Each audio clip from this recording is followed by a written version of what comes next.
과거에는 수술하고 나면은 그냥 걸어 다니세요. 괜찮아요. 잘 걸으시면 돼요.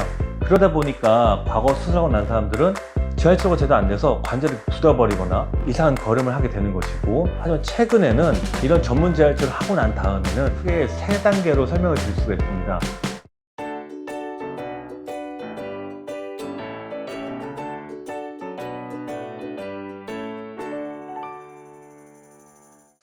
오늘은 인공관절 치환술 하신 분들의 재활에 대한 얘기를 우리 환자분이나 보호자분 입장에서 편하게 얘기해 보고자 합니다. 인공관절 치환술은 어떤 골절이거나 어떤 퇴행성 변화, 어떤 괴사성 질환 등으로 인해서 어쩔 수 없이 인공관절을 넣어야 되는 경우 이루어지는 수술을 말합니다. 주로 가장 많은 부분은 이제 노인분들이 넘어졌을 때 고관절, 대퇴골 골절이 많아가지고 대퇴골 쪽 고관절로 하는 인공관절 치환술이 있고요.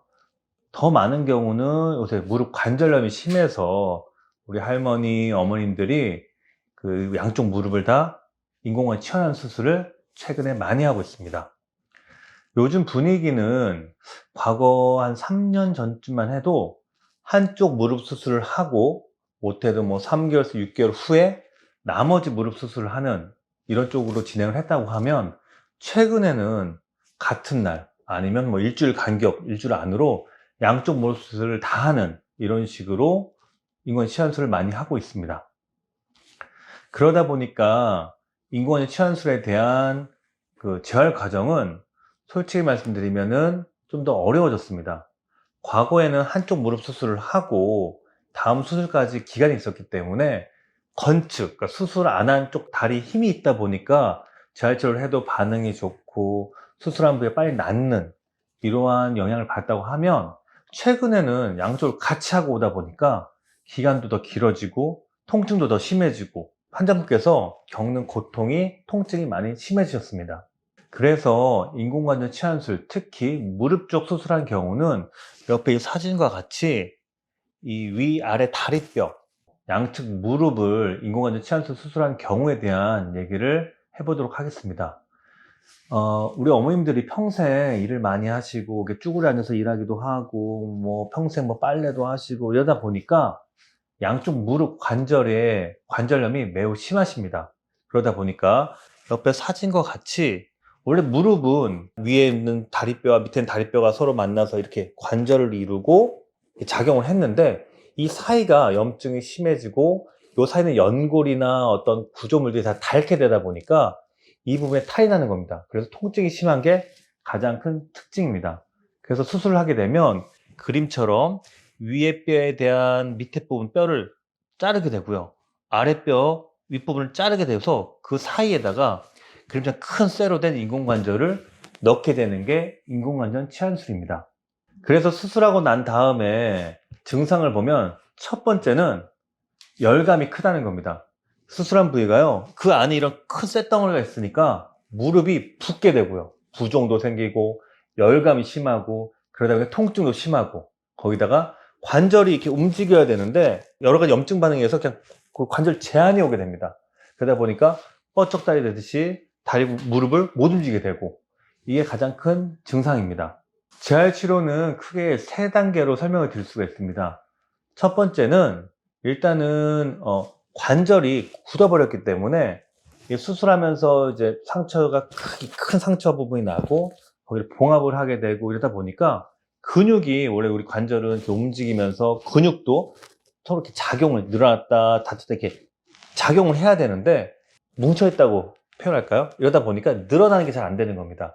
그래서 첫 번째 1단계, 재활치료 1단계는 이 뭉친 근육이나 인대를 늘리는 게 첫 번째 재활치료 목표고요. 그래서 하는 거는 CPM이라고 하는 수동적 관절 운동하는 기구를 사용해서 관절을 걸어가지고 서서히 움직이면서 매일매일 각도를 늘리면서 그 관절 가동 범위를 늘려주는 게 있고요. 두 번째로는 도수치료 시간에 치료사가 일일이 손으로 그 관절 부분 뭉친 그 근육과 인대를 풀어주고 만져주고 하면서 그 뭉친 걸 풀어주고 점점 더 각도를 나오게 해주는, 이게 첫 번째 재활치료의 1단계입니다. 두 번째는 이제 관절이 이제 구부러지고 나아지니까 두 번째는 이 관절을 강화시켜줘야 됩니다. 무슨 말이냐? 이제 수술하고 나면 뼈 자체는 튼튼해지고요. 이제는 뭐 통증은 많이 줄게 됩니다. 하지만 이걸 하게 됨으로써 인대 근육 손상은 많아지고 약해진 근육인데, 우리가 이제 수술하고 안 움직이게 되면은 근육의 인대는 사람은 정상인 사람도 금방 마르게 됩니다. 그래서 1단계 지난 재활치료 2단계에서는 이걸 강화시켜 주는 게 가장 큽니다. 그래서 관계된 무릎 주위에 인대와 근육을 강화시켜 주고, 그래서 무릎을 튼튼하게, 허리도 마찬가지로 허리뼈가 튼튼해지려면 뼈가 튼튼한 것도 맞지만 주위에 기립근 아니면 뭐 주위에 복근이 강화가 돼야지만이 짱짱하게 뼈가 버티고 그 관절이 튼튼해질 수 있기 때문에 무릎 역시 근육 강화를 해야지만이 우리 이 인공관절을 자기 것처럼 잘 써먹을 수가 있게 되는 것입니다. 그래서 이게 재활치료 2단계입니다. 마지막 3단계는 1, 2단계를 거치고 나면은 무릎은 튼튼해졌죠.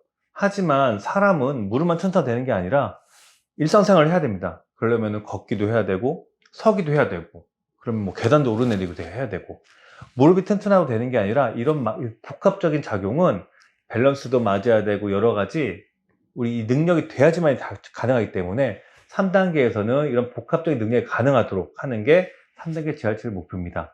그래서 어린아이가 걷기를 하려면, 그러니까 처음에 기다가 잡고 서고 그다음 손을 떼고 걷듯이 똑같이 단계별로 처음에는 잡고 서는 걸 하고, 그다음에 서서 걷는 걸 하고, 그 뒤로는 계단 오르내리기, 달리기 등등 이렇게 복합적인 거를 단계별로 해야지만이 재활치료가 완성이 되는 것입니다. 저는 이런 과정을 담금질을 한다고 표현합니다.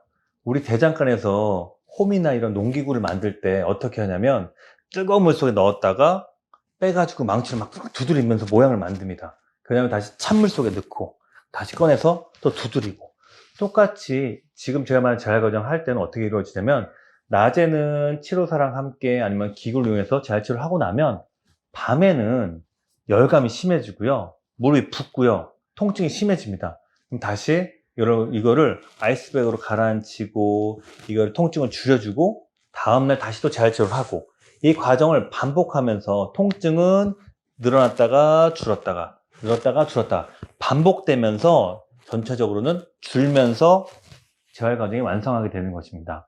우리나라는 온돌 문화이기 때문에 보통 이제 좌식으로 앉아서 하는 생활이 많습니다. 저희 재활의 목표는, 과거에는 수술하고 나면은 그냥 의사들이 그냥 걸어 다니세요, 뭐 괜찮아요, 뭐 잘 걸으시면 돼요, 잘 붙어요. 병원에 가도 엑스레이만 찍고 난 다음에 잘 붙었어요, 괜찮아요, 다니세요, 이렇게 하고 끝나는데, 그러다 보니까 과거 수술하고 난 사람들은 재활치료가 제대로 안 돼서 관절이 굳어버리거나, 걷기는 걷지만 제대로 된 보행을 하는 게 아니라 뻗쩍다리로 이상한 걸음을 하게 되는 것이고, 그래서 그런 장애 비슷하게 남게 되는 게 특징이었습니다. 하지만 최근에는 이런 전문 재활치료를 하고 난 다음에는 100%는 안 되지만 거의 8, 90%까지 올릴 수가 있습니다. 그래서 우리나라는 온돌 문화를 하는 좌식 문화인데, 다시 과거에는 앉는 것 자체 힘들어서 막 다리 뻗고 앉고 막 이렇게 했다고 하면, 지금은 양반다리 할 수도 있고 아니면 하루에 5시간 이상 골프를 치며 다닐 수 있을 만큼 결과가 완전 다르게 되는 게 이 재활치료의 중요성입니다. 자, 원장님 질문 하나만 드리겠습니다. 그래도 환자들이 이 수술을 하기 위해서는 큰 결심을 해야 될 것 같은데요. 이런 수술을 꼭 해야 되는 분들이 꼭 있으실까요? 네. 인공관절 치환술은 정형외과 수술 중에서 뭐 난이도를 말하기는 어렵지만 그래도 관절 자체를 바꾸는 거기 때문에 상당히 큰 수술입니다. 보통 관절을 밑대고서 하는 건 아니고요. 기준을 보면은 엑스레이를 찍어서 거기에 맞춰서 1, 2, 3, 4단계로 나누고, 그 중에서 마지막 4단계인 경우는 수술을 권장하기도 하고요. 근데 이것보다 중요한 거는 엑스레이 사진보다는 본인의 통증에 따라서 수술 여부를 결정하기도 합니다. 사진이 좋아도 통증이 너무 심하면 이 수술을 권하게 되고, 그래서 수술을 많이 하는 경우가 최근의 분위기입니다.